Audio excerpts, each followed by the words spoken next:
All right, TV Talk fans, big guest here in the studio today. He's had one heck of a year. Charlie Barnett, thank you so much for coming in. Thank you for having me. Yeah, so this is, I mean, you've really, I mean, fans at home, you've probably seen him in a bunch of stuff. I mean, you were on Chicago Fire for a while.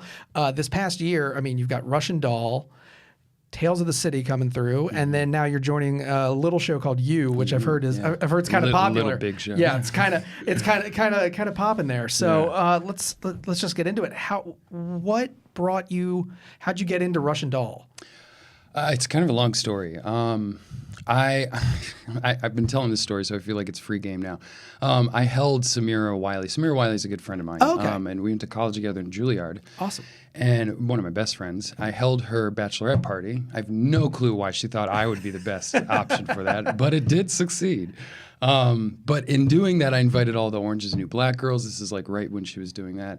Down, and I met Natasha. Okay, yep, sure. Actually, our relationship started off, long story. Our relationship started off, I didn't lose her dog. She was getting a massage. She left her dog in a room with like the head of this hotel. Okay. And the dog was, it was a little crazy. It's a great dog, root beer, love you. It's a crazy dog.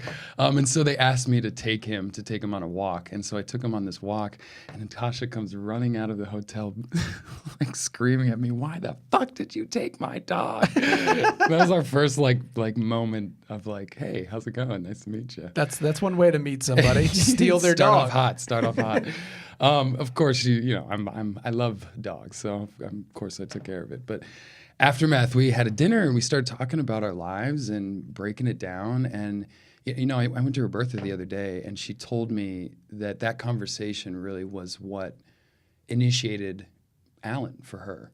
Really? And I'd never known that. Yeah. So I guess going into it, she was kind of writing me into the role before I had even known. I still had to audition. Okay. I don't know why. Now knowing that, no. I mean, I appreciate that. I felt like it was earned. Sure. But when I first read the script, my heart was locked on from the beginning. I mean, Leslie's an incredible writer. I've known her work. I loved her work. I have a lot of friends that worked with her. And knowing that Natasha was connected to it then and after, our experience of sharing our kind of lives and history, our experiences, I just knew that it was something I couldn't pass up. Yeah, that's interesting. Now, is your apartment as as wonderfully ornate as? No. Here's the thing: there's we relate in a lot of ways, but there's a lot of things that were very different. Very different, of course. Yeah. No, it's not. Not at all. I'm a neat freak. Okay. It's not as anal. Sure. It's not as white. Yeah. It is, very stark in there. Yeah. Now, I mean, art design too. I'm sure at this point you've probably answered as many of these questions as you actually had to physically do it. But how many times did you have to redo the same scene, shoot the same scene over and over and over again? Well, I mean, for us, it was never the same. Each time, each experience is so different for our characters. Okay. So it never felt the same. There was always something you could bring to it that was different. Yeah, it never felt the same. I would ask, Greta, some of the people that were out in the loop but outside of the acknowledgement of the loop, they had to deal with that. And that, I know as an actor, is an incredible challenge of making something new and interesting that you're doing literally over and over again. Ours was, it's like every time we walked into that room, every time I broke up with Beatrice, it was different. Yeah. Yeah. It was a different outlook, That's interesting. Yeah. No, I mean, now that you say that, I think I'm sure there's lots of little things, not just the art direction, but also in your performances that are changing each time as your character. That's why it's I think why people are attracted to it and keep returning to it, because there's so many little things that you can catch, later on. Yeah. Last minute. Speaking of returning to things, you're going to be part of a pretty storied franchise in television later this year with Tales of the City. Yeah. Can you tell me now? Did being at the Bachelorette party did that segue your work into? Look, this Bachelorette party has locked me down for my life. I need to start going to more Bachelorette parties. I don't think I've ever been invited to one. Yeah, I know, right? That was my first, and it seems to have paid off. Yeah. Side note story: I rented a private island for the ladies too to all go to. beautiful, but right. I understand that. know. I've done that a couple times. Of Yeah. course.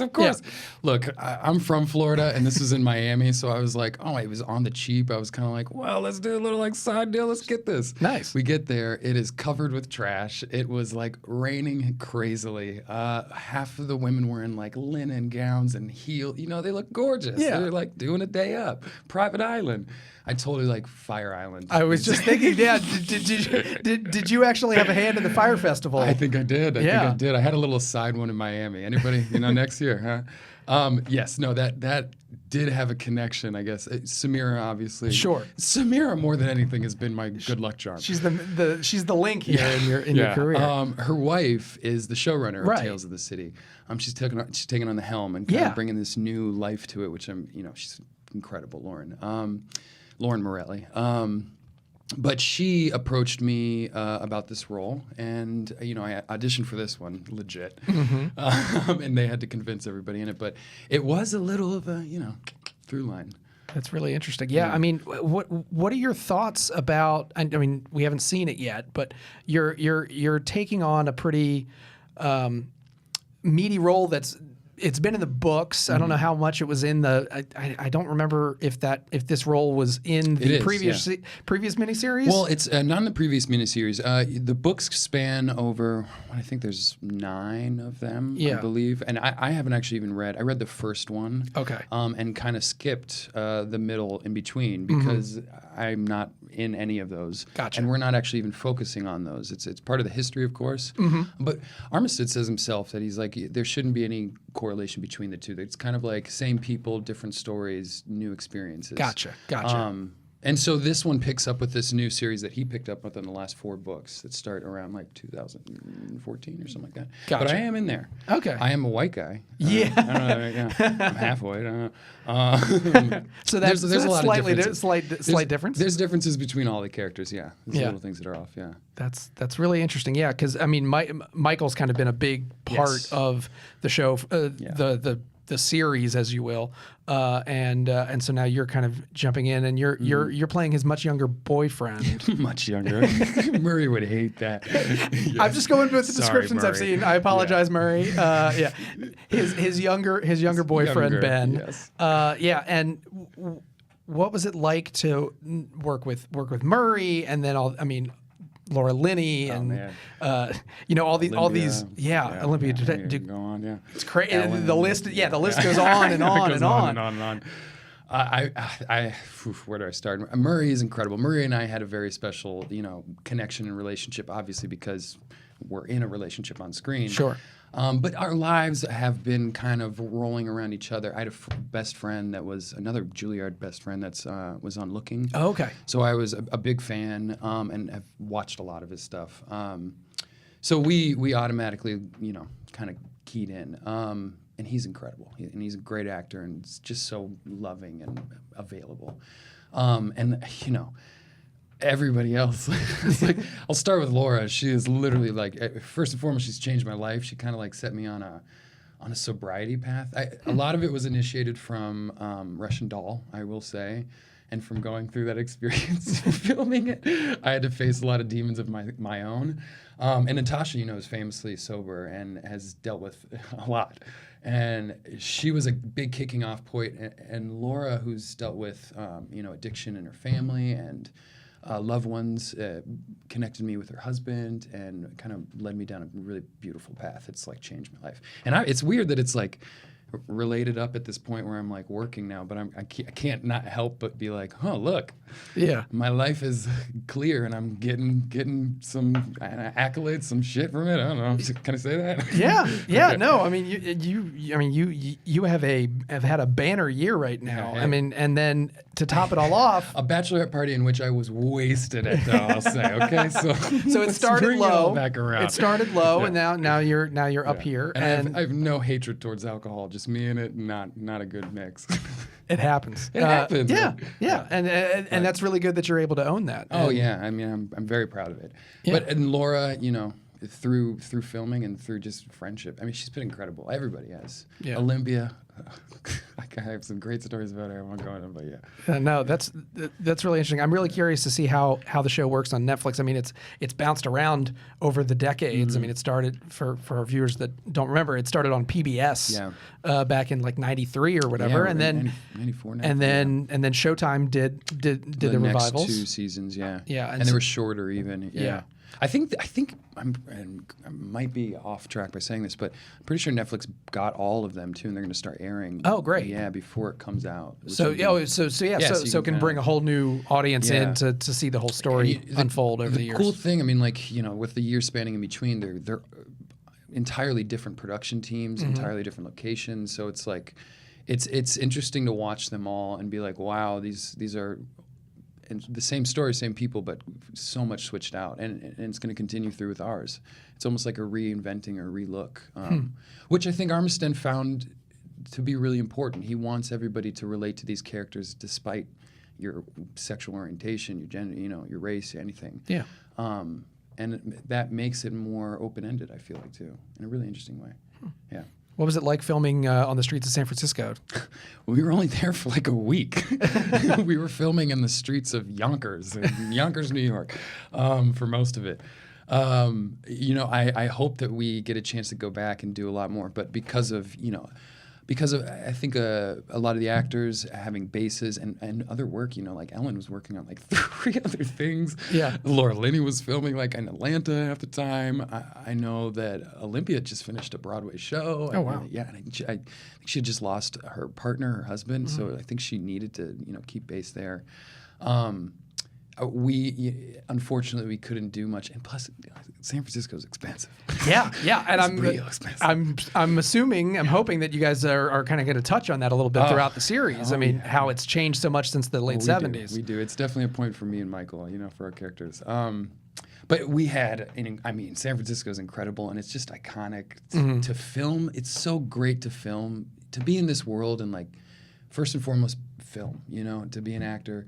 But then to, on top of it, be in these like kind of iconic places around the world or the country, and it's cleared out for a day, and you get to stand there at 4 a.m. and see the sun. It's just like, I get goosebumps thinking about it. So it was incredible. I really enjoyed it. That's awesome. I can't wait to see it. I'm assuming we're going to get a trailer sometime soon, hopefully, I'm sure it's coming out later this year. So we'll be seeing it. I think if you're in the San Francisco area, I think the first episode's premiering at the San Francisco Film Festival. Yes, in a couple of days actually. Yeah, we're going to be out there. Yeah, which is very exciting. So and right around Stonewall, I think okay. Anniversary too. I think 50th or something like that. Yeah, crazy. Yeah. So that's on the horizon. And then looking forward in your career, there's this other little franchise property that you're part of now. I got really excited because I think we had booked this interview a couple of weeks ago and we were scheduling it, and then I got the alert that you are joining the cast of You. Yeah, it's just so funny to tell people every time. They're like, "What are you working on?" I'm like, "You," and they're like, "What are you saying, dude?" You've been working on yourself for a while, just been working on me. Now you're working on You. And I'm working on You. What did you do when you got that notification? I freaked out because it's. The life of an actor too is it's so great when you book a job, and especially like in the TV world. It's not the same in the film, and it's sort of similar in the stage world. You can get locked into these contracts that you're on for 6-7 years, and you can't really do anything in between unless they allow it, or if you have the time. So it's really difficult to like find jobs in the off time, and I like working. I need to work. I just need to keep the motion. So when You came up, it was kind of this small part, a little bit of a filler, a friend, and I'm a fan, and the part was really different and exciting. So I just, went 100%, and knock on wood, luckily they want me to do it. So it's been really fun. I've only been in for like 1 day, and I'm going in tomorrow. But I can't tell any secrets. Okay, all right, yeah, I won't ask anything. We know? At least it's in Los Angeles. I think that's been announced. We know, we know it's in LA, and we know. I think it's maybe end of this year, beginning of next year. I have no idea. I have no idea when they're going to drop it. It's Netflix. They can do whatever they like. And you're kind of in the Netflix family now. That's 3 in a row. Hey, knock on wood on that. Don't mess it up. Yeah. I'm super, super thankful. I was telling my partner that like a year ago, I think it was right after I'd finished something. I finished Valor, actually. I'd just gotten back home, and we had learned that we were like, they said it's not going to go. And I was like, okay, that's cool. I had a great experience on it. Really, really loved it. But I was like, I need something new. I need to work on a show that's either HBO or Netflix. I need to work in New York, and I need to do something that makes me like rip my heart out and like, something dark. And I was like, oh shit, Russian Doll. But it started this Netflix train that I am like, ugh.